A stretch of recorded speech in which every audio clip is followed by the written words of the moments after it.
Aidez-nous un nœud en ma langue, afin qu'ils comprennent mes paroles. Sadaqallah ul aliyyul azim.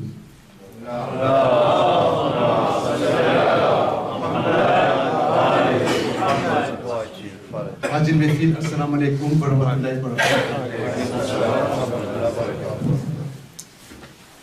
Tout à l'heure, Cheikh Moïse Raza vous a donné la position qui serait la nôtre en tant que Shia pour faire un don en ce qui concerne le don du sang. Donc il y a eu une explication spirituelle. On a la chance aujourd'hui d'avoir dans nos murs Dr Ben Ammar, qui est de l'établissement français du sang, qui lui, de son côté, va donner des explications scientifiques en ce qui concerne ce don de sang. J'en ai eu une petite conversation tout à l'heure qui m'a vraiment interrogé, et je pense que par rapport aux paroles qu'il va vous donner, je pense qu'il y aura une très grande sensibilisation de votre part. En tout cas, merci de votre écoute. Je donne la parole donc à Dr Ben Ammar. Salam alaikum. Donc, mon nom est, je suis le docteur Jamal Ben Ammar et je suis donc le directeur de la collecte de sang en Île-de-France. L'établissement français du sang est l'opérateur unique pour prélever du sang. C'est un service civil.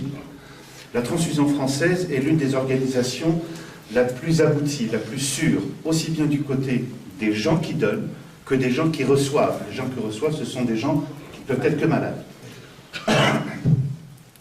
Les besoins dans ce pays, il y a 1 million de citoyens qui vivent dans ce pays qui dépendent de la transfusion sanguine. 500 000 d'entre eux à partir du liquide. Quand on fait du sang total, il n'y a pas, c'est du sang total qui va être séparé en plasma, en plaquettes et en globules rouges. Et en fonction des besoins des malades, on va transfuser telle ou telle autre partie. 500 000 autres personnes dépendent des médicaments que l'on peut extraire à partir du plasma.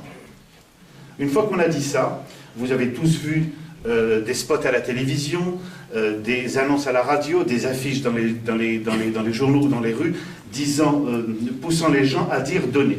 Ok. Moi j'ai un problème. J'ai un problème en Île-de-France, puisque l'on traite une maladie qui est un petit peu particulière, qui ne touche pas les Caucasiens. Les Caucasiens, ce sont les gens qui vivent en France, ce sont des Français de souche, on va dire, mais qui ne sont pas intéressés par cette population. Les gens qui sont d'origine moyen-orientale ou africaine connaissent cette maladie. Il y a obligatoirement, quelque part dans nos entourages, des gens qui souffrent de cette maladie. C'est quoi cette maladie? Vous savez que si le bout de mon doigt ou le bout de mon cheveu puisse vivre, il faut que l'on puisse apporter de l'oxygène. Cet oxygène ne peut être transmis que par des globules rouges. Pour que cela puisse passer à travers les fins capillaires, il faut que ces globules rouges se déforment. Eh bien, la drépanocytose, c'est que la paroi du globule rouge n'arrive plus à se déformer, ce qui arrive qu'à un moment, pour passer à travers un capillaire, une artère, un vaisseau, ça se bouche. Corollaire, il va y avoir donc des nécroses, ça peut être un infarctus du myocarde, ça peut être un accident vasculaire cérébral, ça peut être une amputation, ça peut être un accident partout. Qu'est-ce que l'on fait? La médecine aujourd'hui, qu'est-ce qu'elle fait? Elle a deux aléas. Soit faire une greffe de moelle, ça ne marche pas, d'une façon générale, ça marche très peu, puisque 10% à peine de ces gens-là sont greffés avec la moelle de quelqu'un, donneur de moelle volontaire. Mais sinon, tous les mois, ces gens-là, il faut faire ce qu'on appelle des échanges érythrocytaires. C'est-à-dire, c'est une machine qui permet d'enlever une partie des globules rouges et leur donner des globules rouges qui ne sont pas atteints. Eh bien, lorsque l'on voit, si on peut projeter la petite image, voilà, moi j'ai fait exprès cette image qui est en haut pour juste montrer où sévit la maladie dans le monde et où je peux trouver le bon groupe sanguin. On sait tous qu'il y a des groupes sanguins, le A, le B, le O, le AB, mais il n'y en a pas que ça. Il y en a 354 autres. Absolument. Et donc, plus une personne est transfusée, plus elle s'immunise, et si elle s'immunise, c'est-à-dire qu'elle va produire des anticorps contre quelque chose qu'elle ne reconnaît pas, eh bien, je suis ce qu'on appelle dans une impasse transfusionnelle. La seule possibilité de guérir enfin, pas de guérir, puisqu'on l'aide à vivre, hein, puisqu'on ne fait que changer le sang qu'il a, eh bien, je suis condamné à aller trouver du sang qui provient de ces régions-là. Le Moyen-Orient, et essentiellement l'Afrique, et plus c'est noir, et plus le groupe sanguin correspond à nos malades. Combien y a-t-il de malades en France? C'est plus de 10 000 personnes. Plus de 8 000 vivent en Île-de-France. 4 000 d'entre eux sont sur des protocoles transfusionnels réguliers. Quels sont nos besoins? Nos besoins, il s'agit d'avoir au moins 32 000 poches par an pour pouvoir prendre en charge ces malades. Sur ces 32 000 poches, je ne sais rien faire d'autre. Je fais le maximum que je puisse faire. Je ne peux produire que 12 000 dons par an. C'est, pour ainsi dire, j'ai besoin de multiplier au moins par 3 ou par 4 cette fréquentation. C'est la raison pour laquelle je suis avec vous. C'est grâce à ce monsieur, grâce à vous tous. C'est une chaîne de solidarité que j'essaye de faire, de mettre en place. C'est d'être un acteur citoyen positif, actif de ce pays, mais en plus, derrière tout ça, j'ai une approche ethnique.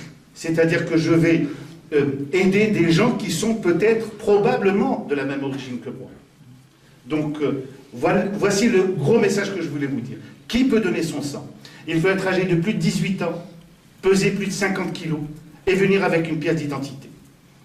Les gens ne peuvent donner qu'entre l'âge de 18 ans et 65 ans pour un premier don.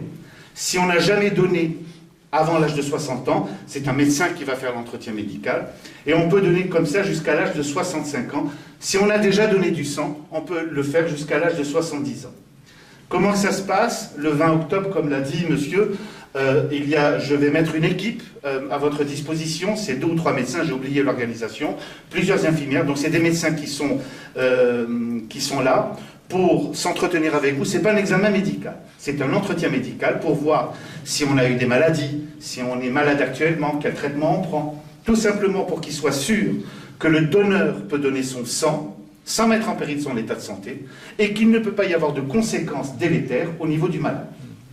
C'est une infirmière diplômée d'État qui vous prélèvera, et elle n'utilisera que du matériel stérile et à usage unique. Il n'y a aucune possibilité d'être contaminé par quoi que ce soit. À la fin, il y aura une collation qui sera donnée. C'est essentiel. Le plus important, je vous dis, la collation, pour nous, c'est juste pour retenir les gens, parce qu'il y a certaines personnes qui sont un petit peu sensibles, qui peuvent faire un petit malaise. On rencontre des malaises sur un donneur sur 1000. C'est rare, mais on préfère, s'il doit faire un malaise, il vaut mieux qu'il le fasse chez nous. Comme ça, on préfère mieux le gérer que de le laisser partir comme ça. Et une fois que c'est fait, la personne part. Que devient votre poche? Les poches vont rester en Île-de-France, elles vont partir sur nos 2 plateaux de préparation qui vont séparer le sang en plasma. Le plasma, qui ne s'est pas brûlé une fois dans sa vie, ça fait une petite boule jaune, hein, c'est ça du plasma. Imaginez qu'un gamin de 5 ans qui renverse une casserole d'eau chaude sur son corps et que 50% de sa surface corporelle soit brûlée, c'est des litres de plasma en moins. Qu'est-ce qu'il y a dans ce plasma? C'est de l'albumine qui va maintenir la pression artérielle, c'est des immunoglobulines pour aller combattre les infections que l'on peut avoir, et c'est surtout des facteurs de coagulation. Sans ça, la personne ne peut pas. Mais c'est aussi c'est aussi pour gérer des transfusions massives, une hémorragie massive quand on perd 2-3 litres de sang, on ne donne pas que des globules rouges. Donc ça, c'est pour le plasma. Il y a une autre poche aussi, c'est le concentré de globules rouges. Ça, vous le savez, c'est l'accident de voiture. Une femme qui accouche et qui fait un accouchement hémorragique, il va falloir la transfuser avec beaucoup de poches de globules rouges. Et enfin, les plaquettes. Le rôle des plaquettes, c'est la coagulation du sang. Et c'est destiné à de jeunes personnes, en général de moins de 40 ans, qui sont en attente de greffe de moelle et qu'il va falloir transfuser régulièrement, au moins toutes les semaines. Ça, c'est pour la partie préparation. De l'autre côté, on va faire des examens biologiques sur votre sang. Ces examens biologiques sont faits sur le laboratoire de qualification biologique du don qui se fait dans notre laboratoire à Lille. On fait une numération formule sanguine, voir si la personne est anémiée, si elle a un problème dans le sang. On fait la recherche du sida, de la syphilis, de l'hépatite B, de l'hépatite C, systématiquement sur tout le dos. Par contre, nous ne sommes pas un laboratoire d'analyse médicale, c'est-à-dire qu'on ne va pas faire le diabète, parce que le diabète ne nous gêne pas. On ne va pas faire le taux de cholestérol, parce que le cholestérol, on s'en fout, ça ne nous gêne pas. On fait en sorte à ce que le sang soit le plus safe possible, qui puisse entraîner aucune maladie chez le malade. Maintenant, si on rencontre qu'il a une anomalie biologique, la loi nous oblige à vous à vous avertir. Vous venez refaire un contrôle. Si c'est positif, on vous met dans une de nos filières hospitalières pour pouvoir que vous puissiez être suivi. Juste une petite question. Je vous en prie, monsieur. Est-ce qu'il y a une assurance contre le don et va assez malade? Il n'y a pas des versions... Alors, il y a... comment je peux vous répondre? Alors, le don en France est anonyme, bénévole et gratuit. Si vous venez demain me dire, moi je veux donner que pour mon fils, c'est interdit. On ne peut pas le faire. Pourquoi? Parce que si vous venez... Parce qu'il y a un entretien médical. Lors de cet entretien médical, on va vous poser plein de questions, notamment intimes. On va vous dire, est-ce que vous avez déjà fait un usage de drogue par voie intraveineuse? Si vous venez avec vos enfants, votre femme, vos voisins, on a tendance à mentir. Donc on préfère que ça soit anonyme. Une fois que cette poche de sang rentre dans nos banques de sang, il n'y a plus de nom, ni de prénom, ni rien. C'est juste un numéro. Et en fonction du groupe sanguin, du malade, la technicienne, le médecin ou l'infirmière qui va faire la transfusion va aller chercher cette poche pour en faire en bénéficier ce malade. Ici. Dans toute l'île de France. Ils ne sortent pas. Non, de l'île de France, non. Pourquoi ça ne sort pas? Parce qu'on dépend, en île de France, on a si peu de donneurs que 40% de nos besoins en globules rouges viennent de province. Les provinciaux sont plus généreux que nous. Récemment, on a entendu dans le média qu'il y avait un petit souci avec les pompes pour les plasmas. Est-ce que c'était résolu ce problème-là? Il est résolu puisque cette machine-là est complètement mise à l'écart. On a mis de côté 300 machines dans toute la France. Cette machine, je ne l'ai jamais introduite en Île-de-France. C'était pour le plasma? C'était juste pour le plasma, c'est pas le sang total. Il faut faire la différence. Pour prélever du plasma, ce qu'on appelle de la phérèse, du plasma ou de la plaquette, c'est une aiguille que l'on met qui est reliée à un kit stérile, que l'on met dans une machine, un séparateur de cellules. Pour le don du sang, non. C'est une aiguille dans une veine et une poche au bout. Ça ne fait que dans un seul sens. Il n'y a pas d'aller-retour. S'il vous plaît, Oui. Vous avez dit si jamais il y a un problème de hémoglobine, Oui. c'est pour votre poids. L'hémoglobine? Oui, l'anomalie dans l'hémoglobine. Vous avez parlé de l'arrêt cardiaque, des choses comme ça. Non, pour le donneur ou pour le malade? Pour le malade. Non, pour le malade, ah oui, bien sûr, pour le malade, si je n'ai pas le sang et du sang qui lui est compatible, il n'y a pas de traitement. Il n'y a pas de traitement. Je suis coincé. Je suis coincé. Moi, un patient qui a la maladie un problème dans l'hémoglobine, qu'est-ce que ça provoque? Pour l'hémoglobine, vous avez... Alors, pour l'hémoglobine, c'est plutôt la bêta-thalassémie, qui survient aussi dans le pourtour méditerranéen, qui va de la Syrie jusqu'au Maroc, le sud de la France. Mais là, je vous parle de drépanocytose, qui ne touche pas l'hémoglobine, qui touche simplement la paroi du globule rouge, qui n'arrive plus à se déformer, ça bouche, et j'ai un problème de nécrose, d'amputation, d'infarctus ou autre. Oui. Ça dure combien de temps? Le don de sang dure en moyenne entre 6 et 7 minutes. C'est toujours moins de 10 minutes. Si ça atteint les 12 minutes, on arrête. Parce qu'il y a une activation qui va se faire au niveau de la plaquette, etc.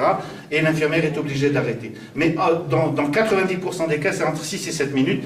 C'est en fonction de ce que nous a loti Dieu, la taille de la veine, etc. Chacun est différent. Oui. Et la dernière question, quelquefois on veut donner du sang et on n'accepte pas. Ça veut dire quoi, ça, pourquoi? Ça, c'est le rôle de cette infirmière habilitée à faire l'entretien pré-don ou du médecin qui fait l'entretien pré-don, qui peut poser une contre-indication médicale, soit dans l'intérêt du donneur, quelqu'un qui a une insuffisance cardiaque, par exemple, et qui est dans une maladie extrêmement grave, l'insuffisance cardiaque. Si on prélève du sang, on peut désamorcer la pompe. Et donc, ça peut être pas bon pour lui. A contrario, quelqu'un qui a une maladie infectieuse en cours, une infection urinaire, une diarrhée avec de la fièvre, et que le médecin n'a pas mis en avant cela, qui va le prélever, il va prélever en même temps des germes qui circulent dans le sang. Je les donne à un malade qui est dans un état catastrophique, c'est le condamné. Hein. Et du coup, avant de prendre le sang, vous analysez? On fait des examens biologiques, c'est systématique. Sauf qu'on a tous parlé, on a tous dit que pour que ces examens biologiques soient les plus fiables, à la recherche du sida, syphilis, paludisme, etc., il faut un certain temps. Parce que dès que vous êtes infecté, vous faites monter votre taux d'anticorps. Et nos examens biologiques ne peuvent détecter ces anticorps qu'à partir d'un certain taux, à partir d'un certain seuil. Si vous êtes infecté par le sida, par exemple, depuis 3 jours, il n'y a pas un laboratoire qui peut vous dire c'est bon ou pas bon. On ne peut pas savoir. Il ne devient hyper fiable qu'après 12 jours. Nous, on se donne 4 mois. Juste pour être d'une assurance la plus totale possible. À partir de quelle heure? 9h-14h, je crois. C'est ça. 9h-14h, le samedi 20. Merci. Juste une précision pour terminer. Si des gens parmi vous veulent s'inscrire, qui viennent me voir à la fin de la prière, je veux prendre vos coordonnées, etc. Et vous serez contactés par Internet. Merci de votre écoute. Oui. Les garçons, alors les femmes peuvent donner 4 fois par an. Les hommes peuvent donner 6 fois par an, jamais à moins de 2 mois d'intervalle entre 2 dons. La seule précaution. Merci, monsieur le donneur. Bravo à vous. Merci beaucoup. Salam alaikum.